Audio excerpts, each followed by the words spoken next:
بسم اللہ الرحمن الرحیم الحمد للہ رب العالمین والصلاة والسلام علی اشرف الانبیاء والمرسلین اما بعد۔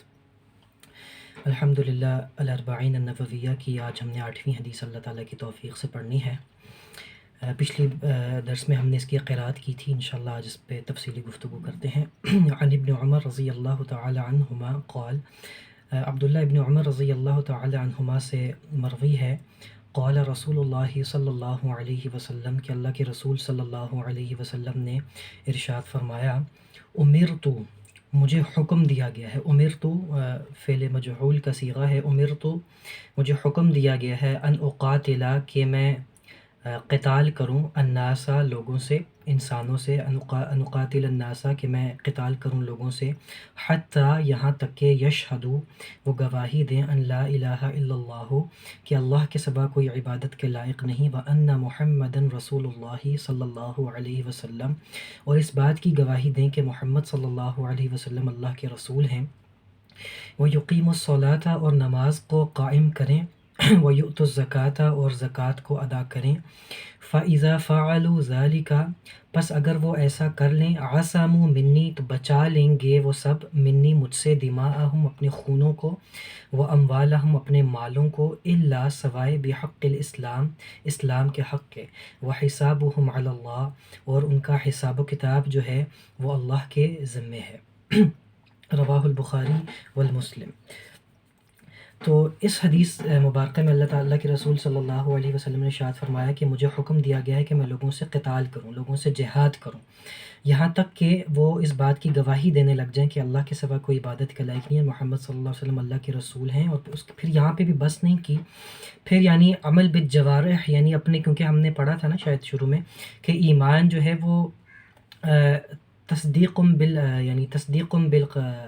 اقرار باللسان، تصدیق بالقلب، وعمل بالجوارح کا نام ہے، یعنی دل سے تصدیق ہو، زبان سے اس کا اقرار ہو، اور پھر آپ کے جو اعضاء ہیں، آپ کے جو باڈی پارٹس، اس کو جوارح کہتے ہیں، اس سے عمل کر کے گویا کہ آپ اس کے اوپر ثابت کر رہے ہیں وہ اپنے ایمان کو، ٹھیک ہے۔ تو فوراً نماز کو قائم کرنے کا جو ہے وہ ذکر کیا گیا، اور پھر زکوٰۃ کی ادائیگی کا جو ہے وہ بالخصوص جو ہے وہ ذکر کیا گیا۔ اب نماز کو قائم کرنے سے کیا مراد ہے، یہ الحمدللہ ہم پچھلی احادیث کے اندر تفصیل سے جو ہے وہ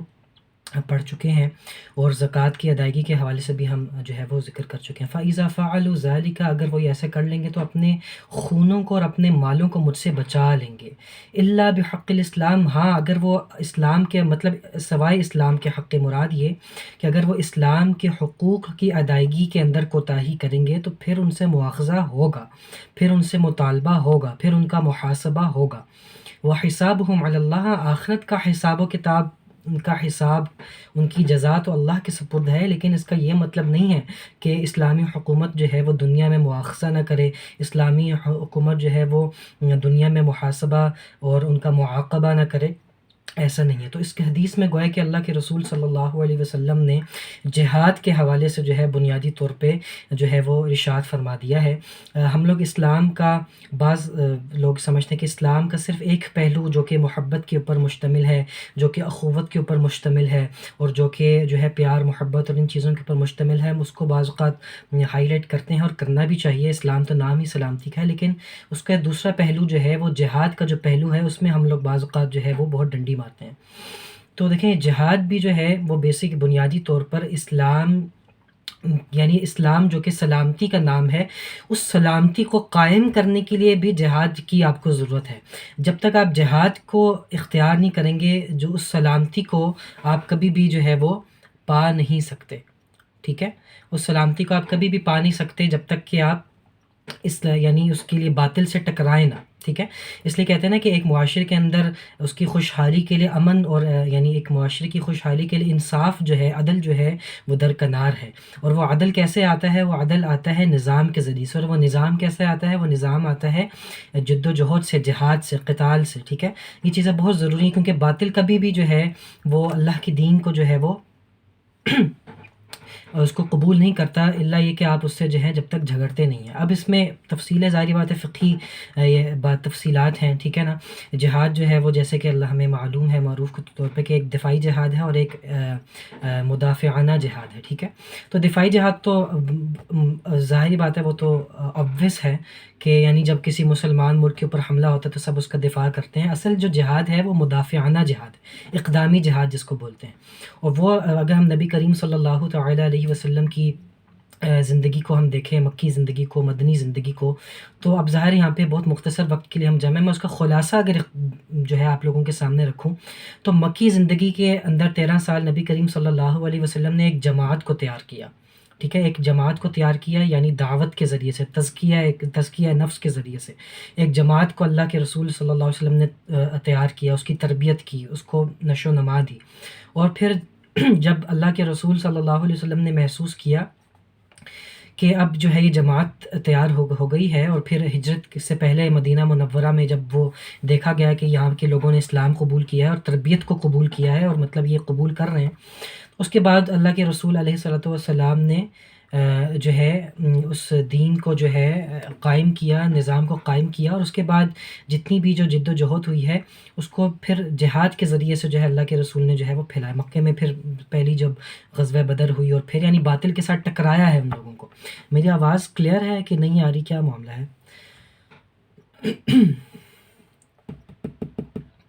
طیبہ میری آواز آ رہی ہے؟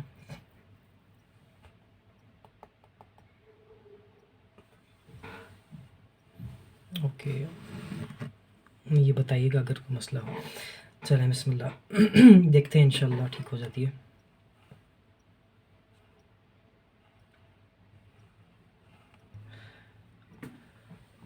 ٹھیک ہے تو اللہ کے رسول صلی اللہ علیہ وسلم نے پھر اس کو جو ہے وہ ٹکرایا ہے، ٹھیک ہے، لیکن ظاہری بات ہے اس کی اپنی شروط اور وہ ساری چیزیں تو اپنی جگہ ہیں، وہ فقہی ابحاث ہیں، اس میں کوئی اس کا انکار نہیں، لیکن بہرحال اس میں گویا کہ اللہ کے رسول صلی اللہ علیہ وسلم نے ایک بات کا اشارہ فرمایا ہے کہ گویا کہ میں ان سے جو ہے انسانیت سے جو ہے، اب اس میں یہ اس کا یہ ہرگز مطلب نہیں ہے کہ یعنی تلوار اٹھا کر یا بندوق اٹھا کے جو ملے اس کو مار دو، یہ اس کے قطعاً مراد نہیں، اگر اس کا کوئی یہ مطلب لے۔ تمام ان شروط کے ساتھ، ضوابط کے ساتھ مراد یہ کہ جب آپ باطل کو دعوت دیتے ہیں اور وہ آپ کی دعوت کو الاؤ نہیں کرتا آپ کی کہ آپ اس جگہ پہ دعوت دے سکیں، تو ایک ریاستی طور پر جو ہے آپ ان سے اختیار لیتے ہیں، زبردستی اختیار لیتے ہیں تاکہ ہم جو ہے اپنی دعوت کو، اپنی بات کو جو ہے وہ پہنچا سکیں، ٹھیک ہے۔ تو یہ بہرحال اس کے اندر ایک خلاصہ ہے، باقی ظاہری بات ہے ایک فقہی اور ایک بہت تفصیلی جو ہے وہ موضوع ہے جس پہ ہم اس کا کلی طور پہ تو ہم اس کا احاطہ نہیں کر سکتے۔ یہ تھوڑا سا اپنے مائکس آف کر لیں۔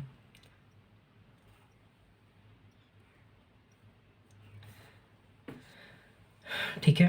تو بہرحال اس کے اندر ایک اسلام کا جو جہادی پہلو ہے، اللہ کے رسول صلی اللہ علیہ وسلم نے اس کو بیان فرمایا۔ اس میں ایک تھوڑی سی تاریخی حوالے سے بھی ایک صراحت ضروری ہے کہ باللہ بحق الاسلام، کہ سوائے اس کے کہ جو الاسلام کا حق ادا نہیں کرتا تو پھر اس سے قہراً جو ہے یعنی زبردستی جو ہے وہ اس سے جو ہے وہ لیا جاتا ہے۔ ایک بات یاد رکھیے گا کہ اسلام میں کوئی زبردستی نہیں، قرآن کی جو آیت ہے لا اکراہ فی الدین، کے دین کے اندر کوئی زبردستی نہیں ہے، دین کے اندر کوئی جبر نہیں ہے، یعنی آپ کے اوپر پوری آزادی ہے کہ آپ اسلام کو قبول کرتے ہیں یا اسلام کو قبول نہیں کرتے۔ لیکن جب ایک بار آپ نے اپنی مرضی سے، اپنی رضامندی سے اسلام کو جو ہے وہ قبول کیا ہے تو پھر اسلام کے کچھ حقوق ہیں، اسلام کے کچھ حقوق ہیں کہ آپ نے جنہیں جو ہے وہ ادا کرنا ہے، ٹھیک ہے۔ تو اگر آپ ان اسلام کے حقوق کو جو ہے وہ ادا نہیں کریں گے تو آپ سے جو ہے اسلام کے حقوق کو لیا جائے گا۔ جیسے مثال کے طور پر اسلام کے، ٹھیک ہے، جیسے مثال کے طور پر آپ نے ابو بکر صدیق رضی اللہ تعالیٰ عنہ کے زمانے میں زکوٰۃ کی ادائیگی سے بعض جو تھے نام نہاد مسلمان انہوں نے انکار کیا، تو حضرت ابو بکر صدیق رضی اللہ تعالیٰ عنہ نے ان پہ پورا اہتمام ہے، انہوں نے یہ نہیں کہا کہ ہم زکوٰۃ دیں گے نہیں، انہوں نے زکوٰۃ کی فرضیت کا انکار کر دیا، کہ انہوں نے کہا کہ زکوٰۃ جو تھی صرف اللہ کے رسول کے زمانے تک تھی، اب جو ہے یہ فرضیت ہے ہی نہیں، مطلب انہوں نے گویا کہ رکن اسلام کا انکار کر دیا۔ اب کسی رکن اسلام کا انکار کرنا یہ ایک کفر ہے، یعنی کسی کی رکن اسلام کی ادائیگی میں کمی کوتاہی ہو جائے، یہ تو کفر نہیں ہے، یہ تو فسق ہے، گناہ ہے۔ آپ نماز میں کوتاہی آپ سے ہو گئی، زکوٰۃ میں ادائیگی کی میں کوتاہی ہو گئی، لیکن کسی رکن اسلامی کا انکار کرنا، کسی شعائر اسلام کا مذاق اڑانا، اس کا انکار کرنا، یہ صراحتاً کفر ہے۔ تو حضرت ابوبکر صدیق رضی اللہ تعالیٰ عنہ نے پہلے علمی طور پر ان پر اتمام حجت کیا، ان کو یہ ثابت کیا کہ نہیں، زکوٰۃ ابھی بھی اسلام کا رکن ہے، یہ معطل نہیں ہوا۔ جب انہوں نے اس پہ مطلب اپنی ہٹ درمی پہ اتر آئے، تو پھر حضرت ابوبکر صدیق رضی اللہ تعالیٰ عنہ نے جہاد کی، اور یہی حدیث جب بعض صحابہ نے ان سے جو ہے مطلب گفتگو کی، تو انہوں نے یہی حدیث نبی کریم صلی اللہ علیہ وسلم کی سامنے رکھی کہ اللہ کے رسول نے یہ بات فرمائی تھی کہ مجھے حکم دیا گیا کہ میں ان لوگوں سے قتال کروں کہ جو یعنی پہلی بات تو یہ کہ اس بات پہ گواہی دیں، اور پھر اگر وہ اسلام کے حقوق میں کوئی کوتاہی کریں گے تو پھر یعنی گویا کہ مجھے حکم ہے کہ میں ان سے قتال کروں، ٹھیک ہے۔ تو یہ تمام ایک امور متعلق ہیں اسلامی ریاست سے بنیادی طور پہ۔ جب اسلامی ریاست صحیح معنوں میں قائم ہوتی ہے تو پھر یہ ریاست ہی بنیادی طور پہ احکام ہے کہ ریاست کی یہ ذمہ داری ہے کہ وہ ان سے جو ہے وہ مطلب جو اس طرح کی ادائیگی رکن اسلامی کا انکار کریں، یا اسلام کے شاعر اسلام کا مذاق اڑائیں، یا اسلام کی کھلم کھلا توہین کریں، یا اس اللہ کے رسول صلی اللہ علیہ وسلم کی کھلم کھلا گستاخی کریں اور اس طرح کی باتیں کریں، تو ریاست جو ہے وہ ان سے جھگڑا کرے، جھگڑے سے مراد یہ قتال کرے، جہاد کرے ان سے، چاہے وہ ریاستی طور پہ، جیسے اب ہم نے دیکھا کہ بعض ممالک میں سرکاری سطح کے اوپر نبی کریم صلی اللہ علیہ وسلم کی گستاخی کی جاتی ہے، یا سرکاری سطح کے اوپر، تو یہ ایک سرکار کا اور ایک ریاست کا دینی فریضہ بنتا ہے اس حدیث کی روشنی میں کہ وہ جو ہے ان سے قتال کرے، ان سے جھگڑا کرے، ان سے ہر سطح کے اوپر جو ہے ان کا بائیکاٹ کرے، اور نہ صرف یہ کہ میٹھا میٹھا بائیکاٹ کرے، ان سے مطلب سختی سے جتنا وہ مطلب اب اسلامی غیرت کا ایک تقاضا ہے کہ ان سے جو ہے اس پہ جو ہے وہ جھگڑا کیا جائے، ٹھیک ہے۔ لیکن ظاہر ہے کہ یہ تبھی ممکن ہے جب صحیح معنوں کے اندر ہم جو ہے اسلامی ریاست یا اسلامی اس کا جو ہے وہ ڈھانچہ جو ہے وہ کھڑا کریں، اور اس کے لیے بھی ظاہر ایک دعوت کی ضرورت ہے، اور پھر جہاد کی مطلب ایک اس کے لیے جد و جہد کی اور ایک انقلاب کی جو ہے وہ ضرورت ہے۔ اس کے بغیر اگر آپ سمجھتے ہیں کہ محض جو ہے وہ اس نظام میں رہ کر آپ کوئی بہت بڑا کوئی اسلامی انقلاب برپا کر سکتے ہیں اور اسلام کو تمام اس کی روٹس کے ساتھ آپ اس کو قائم کر سکتے ہیں، تو پھر میں یہ سمجھتا ہوں، میری رائے ہے اس پہ، آپ کی مختلف رائے ہو سکتی ہے، لیکن میری یہ رائے ہے کہ یہ خوش فہمی سے زیادہ کچھ بھی نہیں ہے۔ اس کے بعد ہم اگلی حدیث کی طرف چلتے ہیں، انشاءاللہ آپ لوگوں کی سوالات میں ضرور لوں گا آخر میں انشاءاللہ۔ الحدیث التاسع، 90ویں حدیث ہے، عن ابی ہریرہ رضی اللہ تعالی عنہ۔ اچھا، ابو ہریرہ جو ہے وہ ان کی مطلب اصلی نام نہیں تھا، کنیت تھی۔ ان کا اصلی نام ہے عبد الرحمن بن صخر۔ یہ یاد ہونا چاہیے حدیث کے طلباء کو کہ ابو ہریرہ رضی اللہ تعالیٰ عنہ جو حدیث کے بہت بڑے ایک راوی ہیں، زیادہ تر حدیث کو روایت کرتے ہیں، ان کا اصل نام کیا ہے؟ عبد الرحمن بن صخر، عبد الرحمن بن صخر۔ ابو ہریرہ ان کو اس لیے کہتے ہیں کہ یہ اصل میں لفظ ہے، یہ بالخصوص جو ہمارے ساتھ عربی کے طلباء ہیں ماشاءاللہ کچھ، تو وہ اس بات کو نوٹ کریں کہ عربی میں بلی کو، کیٹ کو ہرا کہتے ہیں، ٹھیک ہے، ہرا۔ تو ان کے پاس، اور ہریرہ جو ہے وہ اس کی تصغیر ہے، یعنی ہرا کی تصغیر ہے ہریرہ، ٹھیک ہے۔ تو یہ بلی کے ساتھ کھیلتے تھے، یا ان کے ساتھ پاس ایک گویا کہ ایک بلی تھی، یہ ایسا کوئی معاملہ تھا، تو اس لیے جو ہے انہوں نے ان کو جو ہے مطلب اللہ کے رسول نے پیار سے مطلب کہا تھا کہ بلیوں والے، تو مطلب بلی سے ہریرہ جو ہے اس کی تصغیر ہے ہرا کی، ٹھیک ہے۔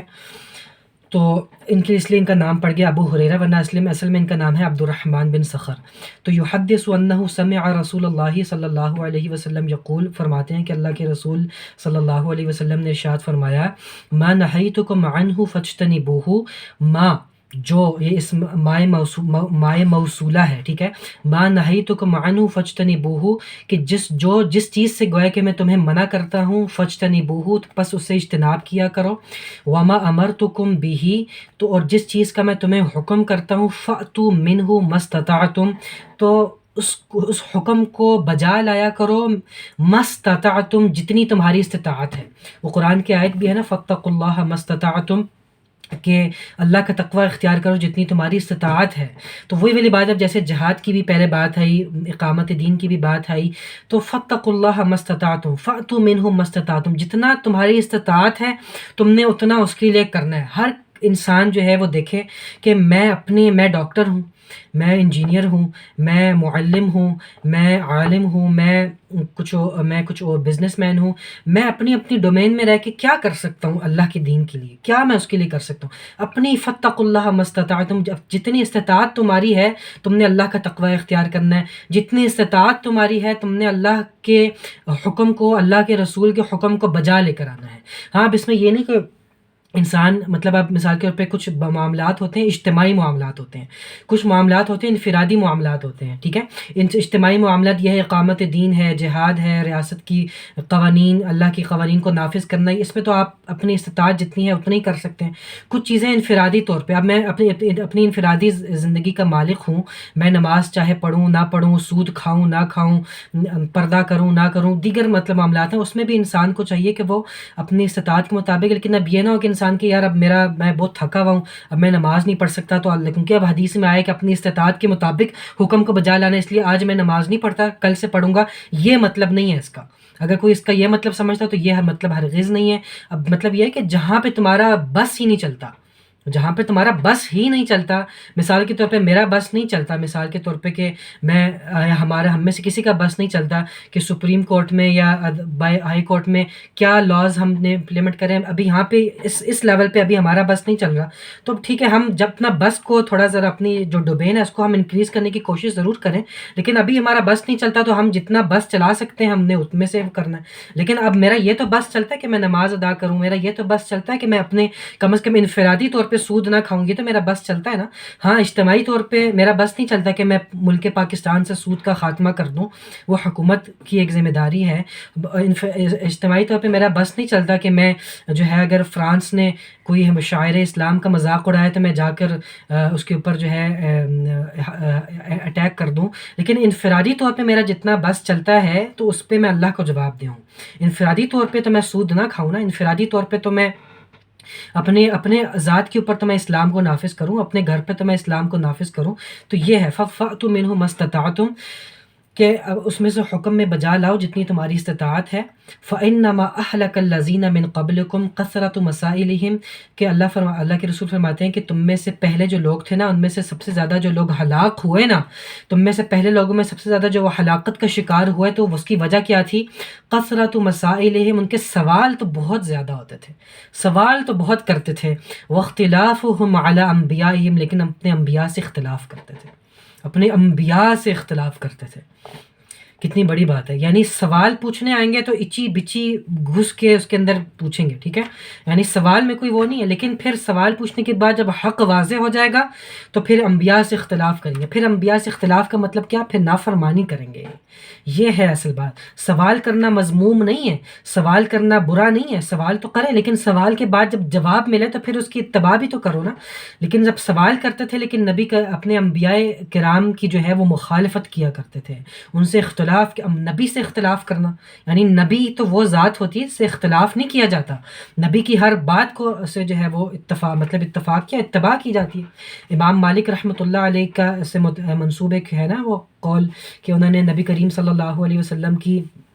روضہ مبارک کو، قبر مبارک کی طرف اشارہ کر کے کہا تھا کہ یہ ہے وہ شخص، ان کے علاوہ ہر کسی کی بات کو قبول بھی کیا جا سکتا ہے، رد بھی کیا جا سکتا ہے، لیکن یہ صاحب ایسے مطلب یہ صاحب روضہ یعنی نبی کریم صلی اللہ علیہ وسلم، ہمارے ماں باپ ان پہ قربان جائیں، کہ یہ ذات ایسی ذات ہیں کہ جب ان کی بات آ جائے تو پھر ان کی بات سے اختلاف نہیں کیا جا سکتا۔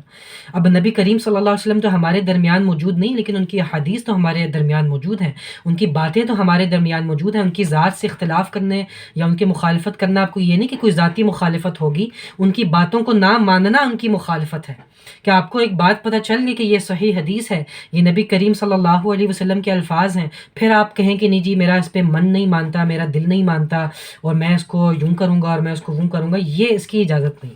اچھا، اس میں ایک اور پہلو ضروری ہے، اللہ کے قرآن مجید کی آیت ہے، یا ایھا الذین آمنوا لا تسألوا عن اشیاء ان تبد لکم تسؤکم۔ اللہ تعالیٰ قرآن میں فرماتا ہے سورہ مائدہ 101 آیت کے اندر کہ اے ایمان والوں، ان چیزوں کے بارے میں سوال نہ کرو کہ اگر تم پہ ظاہر کر دی جائیں تو تمہیں بری لگیں۔ اچھا، یہ اس حدیث کا بھی بعض حصہ یا اس آیت کا بھی حصہ نا دراصل متعلق تھا نزول وحی کے وقت یعنی جب وحی کا نزول ہو رہا تھا اس وقت سے بھی متعلق یہ مطلب اس کا کچھ حصہ ہے، وہ یہ تھا کہ بعض دفعہ جیسا اب وہ بنی اسرائیل سے مثال سمجھاتا ہوں، جب اللہ حضرت موسیٰ نے ان کو حکم دیا، اللہ تعالیٰ نے ان کو حکم دیا حضرت موسیٰ کے ذریعے سے کہ تم نے ایک بقرہ ذبح کرنا ہے، یعنی ایک گائے ذبح کرنی ہے، تو سورہ بقرہ میں اس کا بڑا تفصیلی ذکر ہے نا، انہوں نے بنی اسرائیل نے کہا کہ اچھا جی اس کا ما لونھا، اس کا رنگ کیا ہوگا، اور وہ بوڑھی ہوگی، جوان ہوگی، اور وہ کھیتی کرتی ہوگی نہیں کرتی ہوگی، بڑی انہوں نے سوال کیے. پھر جب بھی وہ سوال کرتے، پھر جب ان کو بتایا جاتا تو پھر جو ہے انہوں نے بڑا مطلب ان کو پھر مشکل لگا کہ یار یہ پتہ نہیں ہے بقرہ اس کا لون بھی صفرا ہو اور فاقع لونھا ہو، اور یہ کھیتی بھی کبھی اس نے نہ چڑی ہو، اور اس کی عمر بھی یوں بیچ کی ہو، فلانا. تو پھر ان کو بڑا مشکل لگ رہا تھا کہ یار یہ اتنی ایسا بقرہ یا ایسی گائے اب ہم کہاں سے لے کر آئیں. ٹھیک ہے، تو یہ مراد تھی اللہ کی. صحابہ کو انہوں نے یا ان کو فرمایا کہ ایسے سوال نہ کرو، کہ دیکھو بہت ساری چیزیں دین کی ایسی ہوتی ہیں کہ اللہ اور اس کے رسول خاموشی اختیار کرتے ہیں اس معاملے میں. اس خاموشی کا مقصد یہ ہوتا ہے کہ مسلمانوں کو اس کے اندر راحت دی جائے، اس کے اندر گنجائش جو ہے وہ فراہم کی جائے. لیکن جب بہت زیادہ لوگ سوال کریں گے تو خود ہی اپنے لیے پیچیدگیاں جو ہے وہ پیدا کر لیں گے. تو یہ مطلب اس دور کے لیے خاص تھا پہلو، اس دور، کیونکہ اس وقت تو وحی نازل ہو رہی تھی. اس وقت اگر لوگ بہت پیچیدگیوں میں جاتے تو پھر ان کے لیے مزید پیچیدہ احکام آ جاتے. اس لیے فرمایا گیا کہ سوال کرو، لیکن بس بہت زیادہ جو کہتے ہیں نا بال کی کھال اتارنے کی ضرورت نہیں ہے، بس ایک حد تک رہو. تو یہ تو اس زمانے کے لیے خاص. لیکن اب تو کیونکہ وحی نے نہیں آنا، اس لیے آپ سوال کر سکتے ہیں، کیونکہ اب وہ والی چیز نہیں ہے کہ آپ سوال کریں گے تو پیچیدگیاں پیدا ہوں گی. نہیں، پیچیدگیاں تو اب نہیں ہو سکتی، وہ زمانہ ختم ہو گیا. اس لیے اب اس زمانے میں اس کا مطلب کیا ہے کہ اس حدیث کا بالخصوص کہ آپ سوال تو جو ہے وہ کریں بہت زیادہ، لیکن پھر اس بات کو نہ مان کر یا اس بات کا سے اختلاف کر کے یا اس کی مخالفت کر جو ہے آپ نبی کے بات کو نہ مان کر جو ہے وہ اپنے آپ کو ہلاک کر لیں گے. تو گویا کہ ہلاک یہ ہوگا کہ آپ سوال تو بہت کریں، لیکن پھر آگے نافرمانی کی وجہ سے جو ہے اپنی اس کی مخالفت کرنے کی وجہ سے جو ہے آپ ہلاکت کے اندر جو ہے وہ چلے جائیں گے. ٹھیک ہے، اس لیے یہ چیز نہیں ہونی چاہیے. سوال ضرور کرنے چاہیے، اب بالخصوص اس زمانے میں کے حوالے سے جو چیزیں کلیئر نہیں ہیں اس حوالے سے بندہ سوال کرے. لیکن وہاں یہ ہے کہ بہت کسی بات کی فضول بعض لوگ سوال کرتے ہیں، بال کی کھال اتارتے ہیں، کوئی چیز ہوتی نہیں ہے اس میں، یہ کیوں تھا، اور فلانا وہ حضرت یوسف کے زمانے میں جو وہ خاتون تھی ان کا نام کیا تھا، اچھا زلیخا نام تھا، تو یہ حدیث میں تو آیا ہے کہ نہیں آیا، اچھا تورات میں آیا، اچھا تورات میں کیوں آیا. مطلب فضول بال کی کھال اتاریں گے، کوئی تعلق نہیں ہے بھائی اس کا نام کیا تھا کیا نہیں تھا. ایک مثال دیا میں نے، اور اس کی کتنی ایسی مثالیں ہیں کوئی تعلق اس کا نہیں ہے، اس میں بال کی کھال اتاریں. یہ چیز نہیں ہونا چاہیے. وہ سوال ہونے چاہیے کریٹو سوال کہ جس کا صحیح معنوں میں فائدہ ہو، اور پھر کرنے کے بعد جب جواب ملے تو اس کی صحیح معنوں میں اتباع ہونی چاہیے. آخری حدیث آج کی ہم 11ویں حدیث پڑھتے ہیں. الحدیث العاشر عن ابی ہریرہ رضی اللہ تعالی عنہ قال قال رسول اللہ صلی اللہ علیہ وسلم. ابو ہریرہ رضی اللہ تعالی عنہ نے فرمایا کہ نبی کریم صلی اللہ علیہ وسلم نے ارشاد فرمایا، ایھا الناس، اے لوگوں، ان اللہ طیب، اللہ تعالیٰ پاک ہیں، لا یقبل، نہیں کرتے وہ قبول، الا طیبا، مگر پاک. یہ میں لفظی ترجمہ اس لیے کروں کہ جو ہمارے عربی کے بعض طلباء ہیں ذرا وہ اس کو ریلیٹ کر سکیں اور اس طرح سے یاد کریں تاکہ یہ الفاظ آپ کو یاد ہوں. الا طیبا، مگر پاک. وان اللہ، اور بے شک کہ اللہ، امرا، حکم دیا ہے اس نے، اللہ نے، المؤمنین، مومنوں کو، بما امر بہ المرسلین، اسی چیز کا حکم دیا ہے، بما امر بہ المرسلین، جس چیز کا اس نے رسولوں کو حکم دیا تھا. فقال، پس وہ اللہ تعالیٰ نے فرمایا، یا ایھا الرسول، اے رسولوں، کلوا من الطیبات واعملوا صالحا، کھاؤ پاکیزہ چیزوں میں سے، واعملوا صالحا، اور نیک عمل کرو، انی بما تعملون علیم، بے شک کہ میں جانتا ہوں جو تم کرتے ہو. وقال، اور اللہ نے یہ بھی فرمایا، یا ایھا الذین آمنوا، اے ایمان والو، کلوا من طیبات ما رزقناکم، اے ایمان والو کھاؤ، کلو جمع کا صیغہ، کھاؤ، من طیبات پاکیزہ چیزوں میں سے، ما رزقناکم جو ہم نے تمہیں رزق عطا کیا. ثم،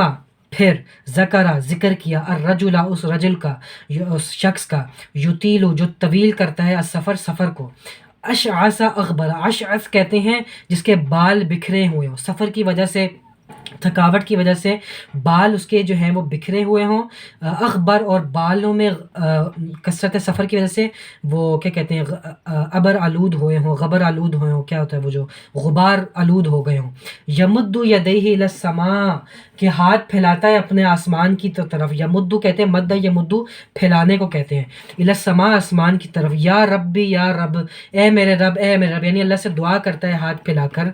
ومطعمہ حرام، اس کا کھانا حرام کا ہے، ومشربہ حرام، اس کا پینا حرام کا ہے، وملبسہ حرام، اس کا لباس حرام کا ہے، وغذی بالحرام، اس کی غذا حرام کی ہے، فأنا یستجاب لہ، فأنا یستجاب لذالک یا یستجاب لہ، تو کیسے اس کی دعا قبول ہو سکتی، کیسے اس کی دعا کا اللہ تعالیٰ جواب دے سکتے ہیں۔ رواہ مسلم، صحیح مسلم کی یہ روایت ہے۔ تو گویا کہ اس حدیث میں نبی کریم صلی اللہ علیہ وسلم نے ایک بہت پیارا اصول جو ہے ہمیں عطا کر دیا، اور وہ اصول کیا ہے کہ اللہ تعالیٰ پاک ہیں، وہ پاکیزہ کو قبول کرتے ہیں، یعنی آپ اللہ تعالیٰ پاک ہیں، وہ پاک کمائی کو قبول کریں گے، پاک رزق کو، پاک جو ہے عمل کو قبول کریں گے، اور اللہ کے اس میں ہے کہ جس چیز کا حکم اللہ تعالیٰ نے مومنین کو دیا ہے اسی چیز کا رسولوں کو بھی حکم، یعنی اس میں کوئی تفریق نہیں، یعنی یہ اگر مومنین کو حکم ہے تو رسولوں کو بھی یہی حکم تھا کہ تم نے بھی پاکیزہ چیزوں میں سے کھانی، اور پاکیزہ چیزیں دو طرح سے مراد ہے اس میں، کہ ایک تو گندی چیزیں نہیں کھانی، جیسے سور کا گوشت حرام ہے، بہتا ہوا خون حرام ہے، اسی طرح حدیث میں اور بھی تفصیلات آتی ہیں جانوروں کی کہ وہ حرام ہے، وہ نہیں، گندی چیزیں نہیں کھانی، اور دوسرا یہ مراد ہے کہ آپ کی کمائی گندی ہے، مطلب کمائی حرام کی ہے، اس سے اگر آپ کوئی حلال رزق کھاتے ہو تو یہ بھی گندی چیز ہے، مثال کے طور پہ آپ کی کمائی حرام کی ہے، ٹھیک ہے نا، آپ کی کمائی حرام کی ہے، اس سے آپ سبزی کھاتے ہیں، اس سے آپ چکن کھاتے ہیں، اس سے آپ جو ہے وہ کوئی اور حلال چیز کھاتے ہیں، تو وہ چیز تو حلال ہے لیکن کمائی حرام ہے، تو وہ بھی اللہ کے نزدیک جو ہے وہ قابل قبول نہیں ہے۔ پھر اللہ کے رسول نے وہ آیت پڑھی کہ اے رسولو، کھاؤ پاکیزہ چیزوں میں سے اور نیک عمل کرو۔ اچھا، اس سے علماء نے بڑی پیاری بات لکھی ہے، کہ وہ پیاری بات کیا ہے کہ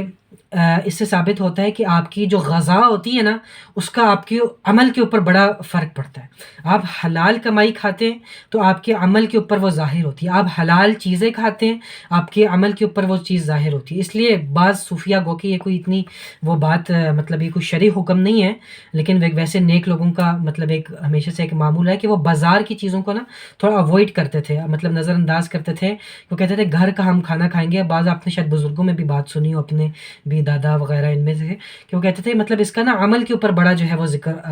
وہ ہوتا ہے، عمل کے اوپر جو ہے وہ اس کا فرق پڑتا ہے، اس کے اوپر واقعی میں یہ بات سچ ہے، ٹھیک ہے، مطلب یہ کوئی شرعی حکم نہیں ہے، میں کوئی اس کو یہ نہیں کہہ رہا کہ بازار سے کھانا حرام ہے، نعوذ باللہ، یہ بات نہیں، میں ایک بات کروں کہ لوگ مطلب اس پہ احتیاط کرتے تھے نیک لوگ، اور یہ اس میں کوئی وہ غلط بات نہیں، کہ کیونکہ آپ کی جو غذا ہوتا ہے اس کا آپ کے عمل کے اوپر بہرحال ایک اثر ہوتا ہے، تو اور اگر آپ حرام کمائی ہوگی تو obvious سی بات ہے آپ کے عمل کے اوپر وہ چیزیں جو ہے وہ جھلکیں گی، آپ جو ہے اس کا بہت گہرا تعلق ہے، اس لیے بعض لوگوں کو اگر نماز کے اندر وہ مزہ نہیں آتا یا تلاوت، تو ان کو اپنی کمائی کے اوپر بھی دیکھنا چاہیے کہ ہماری کمائی حلال ہے کہ نہیں، اور کمائی حلال صرف یہ مراد نہیں کہ ڈاکہ جس نے ڈالا ہے وہی حرام کما رہا ہے۔ میں مثال دے رہا ہوں کہ بطور میں استاد ہوں، ٹھیک ہے، میں استاد ہوں، ٹھیک ہے، میں اگر اپنی مثال کے طور پہ میں اگر اپنی کلاس وقت کے اوپر نہیں لیتا، میں اپنے طلباء کا حق ادا نہیں کرتا، میں ان کے حق مارتا ہوں، تو اب میں بطور معلم یہ کتنا نوبل پیشہ ہوگا، لیکن کیونکہ اب ان کا حقوق کی ادائیگی نہیں کی گئی، تو گویا کہ وہ مال بھی میرے لیے جائز نہیں ہے، ٹھیک ہے، کیونکہ اس پہ حق نہیں ادا کیا گیا۔ یہ میں ایک مثال دے رہا ہوں۔ اسی طرح آپ کہیں بھی کوئی بھی کام کرتے ہیں، آپ اس کا حق ادا نہیں کرتے، وہ ایک امانت ہے، وہ منصب ہے اللہ تعالیٰ نے جو آپ کے ذمے لگایا ہے، آپ اگر اس کے پیسے لیتے ہیں تو اگر آپ اس کا حق ادا نہیں کرتے تو آپ اس کے لیے ایلیجبل نہیں ہے، مطلب آپ اس کے لیے آپ اس کو مطلب وہ جائز نہیں کر رہے، حلال نہیں کر رہے، تو یہ آپ بہت مطلب کتنا ہم نے ایسا دیکھا ہے، بعض اساتذہ ہوتے ہیں، بعض اور لوگوں میں ہوتے ہیں، وہ حقوق اپنے مطلب پیسے پورے لیں گے لیکن کلاس میں آتے ہی نہیں ہیں، ٹھیک ہے، مطلب کلاس لیں گی نہیں، اور ہفتہ 10 دن چھٹیاں اور غائب رہیں گے اور آئیں گے بس حاضری لگا کے چلے جائیں گے، تو اللہ سے ڈرنا چاہیے، اور اللہ سے ڈرنا چاہیے کہ یہ بھی حرام کے اندر آتا ہے، ٹھیک ہے۔ اور پھر اللہ تعالیٰ نے، اللہ کے رسول نے ایک مثال سے سمجھایا کہ ایک شخص ہے کہ جس کا سفر جو بہت زیادہ سفر کرتا ہے، یعنی سفر، حدیث میں آتا ہے کہ سفر جو ہے نا مسافر کی دعا قبول ہوتی ہے، تو اللہ کے رسول ہے کہ ایک شخص ہے وہ سفر بھی بہت کرتا ہے، اور سفر بھی ایسا تھکا دینے والا کہ بال بکھرے ہوئے ہیں اور کیا کہتے ہیں، غبار آلود ہوا ہے، اس کے کپڑے گندے ہوئے ہیں، اور وہ بڑی عاجزی سے انکساری سے ہاتھ اوپر کر کے اے رب اے رب اے اللہ اے اللہ دعا مانگ رہا ہے، لیکن اللہ اس کی دعا قبول نہیں کرتا، کیوں کہ اس کا کھانا پینا حرام کا ہے، اس کا لباس حرام کا ہے، اور غذی بالحرام، اس کی غذائیت جو تھی نا وہ حرام کی، یعنی اس کا جسم حرام کی کمائی کے اوپر پلا ہے، یعنی اس کے اعضاء کی جو نشو و نما ہوئی ہے وہ حرام کے اوپر پلا ہے. غذیہ غذیہ کا مطلب ہے کہ وہ پلا ہے اس کے اوپر، وہ غذائیت ایسی اس کے اوپر پلا ہے وہ حرام کے اوپر. تو ایسے شخص کی کیسے جو ہے وہ دعا قبول ہو سکتی ہے؟ ایسا شخص وہ جیسے روایت کے اندر آتا ہے وہ کعبہ جا کے بھی اس کو بھی جا کے پکڑ لینا، کعبے کے غلاف کو پکڑ کے دعا کرے اللہ سے، تب بھی اللہ جو ہے اس کی دعا جو ہے وہ قبول نہیں فرماتے، کیونکہ یہ حرام کو اللہ تعالیٰ پاک ہے، اللہ تعالیٰ پاکیزہ چیز کو قبول کرتا ہے، اللہ تعالیٰ حرام چیز کو قبول نہیں کرتا. اللہ تعالیٰ سمجھنے کی توفیق عطا فرمائے. وما علینا الا البلاغ المبین.